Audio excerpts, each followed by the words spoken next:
Prof. Mahfud yang sangat saya hormati, beserta anggota komite yang hadir semua di tempat ini. Saya Hinca Panjaitan, Prof, dari fraksi Partai Demokrat. Dapil saya Sumatera Utara 3. Saya ingin dibantu oleh sekretariat untuk menampilkan satu data, ya yang ini, karena saya mencatat betul dan mengikuti secara seksama penjelasan Prof tadi, kemudian ditambah lagi oleh Pak Ivan, yang menjelaskan, sehingga ada dua data yang kemudian berbeda, tetapi sumbernya sama. Itu yang kita ingin nanti diminta klarifikasi, Prof. Ya, sumbernya kan sama.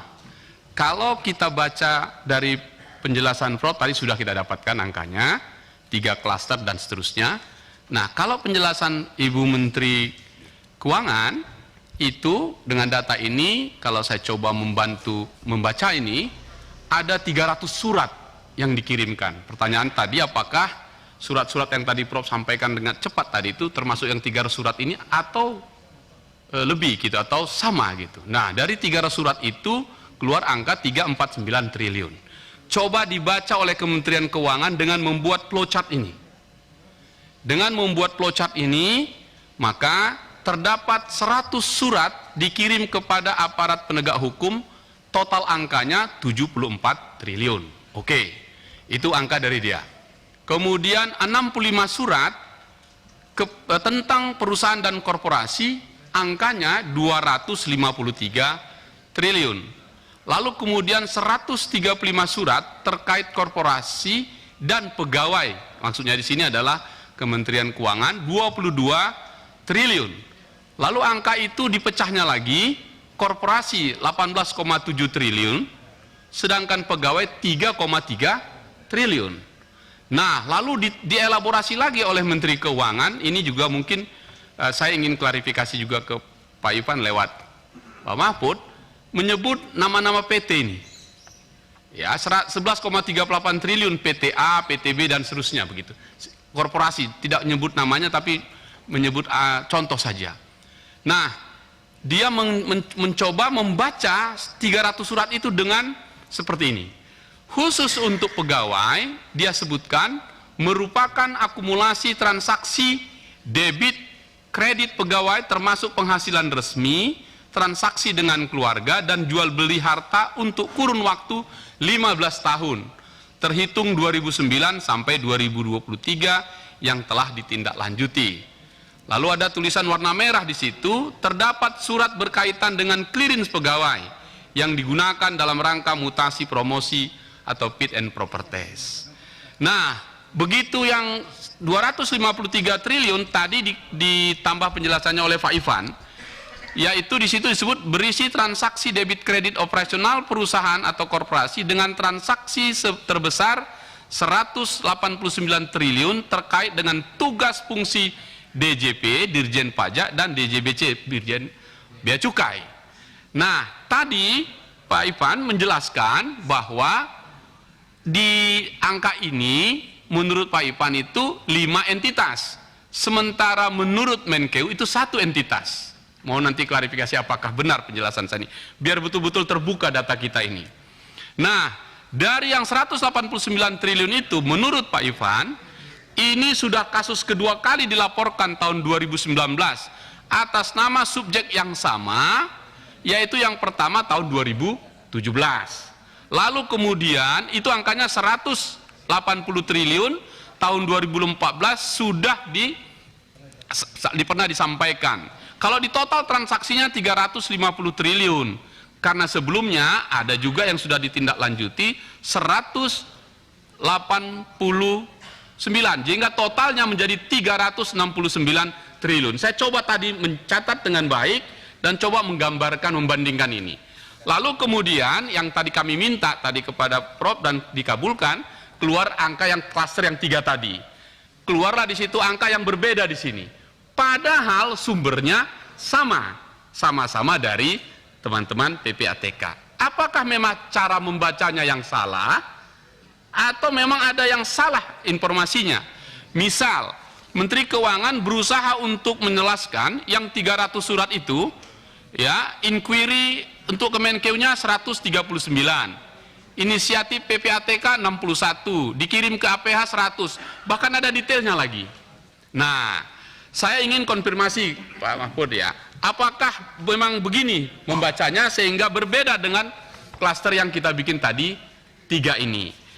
Nah, karena ini memang berbeda pimpinan Pak Sahroni, kami dari fraksi Partai Demokrat merasa perlu bagi kita di DPR agar terang benderang membuka ini untuk segera menggunakan hak angket kita untuk menyelidiki dan mengungkapkan TPPU sebesar 349 triliun yang ditengarai terjadi di lingkungan Kemenkeu ini sebagaimana diungkapkan oleh Pak Mahfud tadi untuk membentuk pansus. Kan begitu, supaya terang benderang. Kan tidak mungkin kita selesaikan di sini. Mengapa ini perlu? Supaya betul-betul terang benderang. Dan Pak Mahfud saya ingin menyampaikan di Komisi 3, ya beginilah gayanya. Kalau dari Medan begini gayanya, kalau dari Madura begitu gayanya, dari Sulawesi begitu gayanya. Kalau saya gambarkan ini main bola Pak Mahfud ini dengan menggunakan Perpres yang 2 kali sudah diperbaiki, tahun 2012 yang dibuat oleh Pak SBY, kemudian 2016 oleh Pak Jokowi. Pak Mahfud ini hari ini punya 42 orang pemain yang keren-keren. 42. Anda pelatihnya, menyusunnya, siapa mau diturunkan? Tapi kelihatannya siang tadi, sore tadi masuk kemari, gaya Pak Mahfud itu mengejutkan. Belum berpikir itu pihak lawan, kau serang duluan. Kira-kira begitu. Itu gayanya, dan saya suka itu gaya itu. Tetapi apapun gaya yang kita pilih, kan ingin menciptakan gol. Apa golnya gitu? Sehingga, seperti kata sahabat saya tadi, Pak Bung Habibur Rahman, kalau di kampung kami di Tanjung Balai sana, Pak Mahfud, di Asahan, kita bilang begini, jangan sampai petir menyambar di siang bolong bergelegar, hujan tak turun-turun. Kita ingin hari ini di sini memastikan hujan itu turun. Dan gol itu terjadi. Dan deras lagi. Sehingga terbongkar ini semua. Saya paham betul Pak Mahfud pasti menginginkan membongkar ini. Saya baca betul tweetnya waktu itu. Kalau tidak bisa saya kasih tahu dalam rapat, aku buat di tweet saya. Dan itulah terima kasih kepada media sosial. Karena membantu keterbukaan ini menjadi baik. Jadi Pak Mahfud tidak usah berburuk sangka. Begitu juga lah gaya kami. Selamat datang Pak Mahfud di sini, kita buka ini. Kita buka, selamat datang untuk membahas ini. Kita buka dengan segala macam gaya dan cara tadi. Permintaan saya Pak Mahfud begini. Mumpung sudah kita angkat ini menjadi sangat populer hari ini, komite ini oleh Pak Mahfud. 3 hari yang lalu Pak Ivan ini sebagai PPATK kami undang melaporkan. Ternyata bukan hanya ini masalah kita. Dia menyebutkan tindak lanjut terhadap LHA dan LHP yang kami sampaikan kepada aparat penegak hukum selama periode 2022 telah mengungkap perkara TPPU dari berbagai tindak pidana asal sebagai berikut. 1. Yang terkait tindak pidana korupsi senilai 81,3 triliun. Tindak pidana perjudian, ini tadi ada yang ngangkat teman-teman, 81 triliun. Ini sempat kita terkenal dengan konsorsium ini kalau judi online, ini pasti ini kabar eskrim ini senyum-senyum nih, karena populer waktu itu namanya. Kemudian tindak pidana terkait GFC, 4,8 triliun. Tindak pidana narkotika, ini kami rame nih Pak Mahfud, waktu itu kita minta ke Pak Ivan ini, 3,4 triliun. Terkait penggelapan dana dalam yayasan 1,7 triliun. Tanggung Pak Mahfud. Mumpung sudah Bapak buka ini yang tadi di Kemenkeu, sekalian saja supaya betul-betul PPATK kita ini menjadi garda terdepan menyelamatkan perekonomian negara, memperkuat ekonomi kita, membersihkan dari apa yang kita sampaikan. Terakhir, Pak Mahfud tadi menyampaikan perasaannya, saya mengerti. Dan sahabat saya tadi Johan Budi juga mengatakan bukan 100%, 1000% dia setuju. Yaitu perampasan aset. Begini saja Pak Mahfud.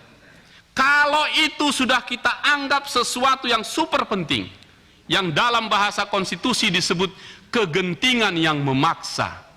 Kalau cipta kerja aja kita maksudkan kegentingan yang memaksa, mengapa tidak perampasan aset ini kegentingan yang memaksa? Saya minta Pak Mahfud sampaikan kepada Presiden Jokowi, buat saja perpunya, supaya kita dengarkan di sini. Kalau betul-betul ini sudah kegentingan yang memaksa, supaya jangan DPR juga yang terus disalahkan, karena yang inisiatifnya itu datang dari pemerintah. Agak-agak serius sedikit lah Pak Mahfud untuk ngepranknya kan. Nah, kita prank juga Pak Mahfud ini. Mudah-mudahan besok pagi tweetnya sudah. Saya sudah lapor kepada Presiden Jokowi akan mengeluarkan perpu tentang perampasan aset, karena kegentingan yang memaksa menyelamatkan ratusan triliun untuk bangsa dan negara. Pak Mahfud, kita sama-sama dalam membahas ini dan membongkar ini, biar meledak-ledak dulu, petir menyambar-nyambar, kita pastikan besok pagi hujan segera turun, karena itu goal kita. Terima kasih pimpinan.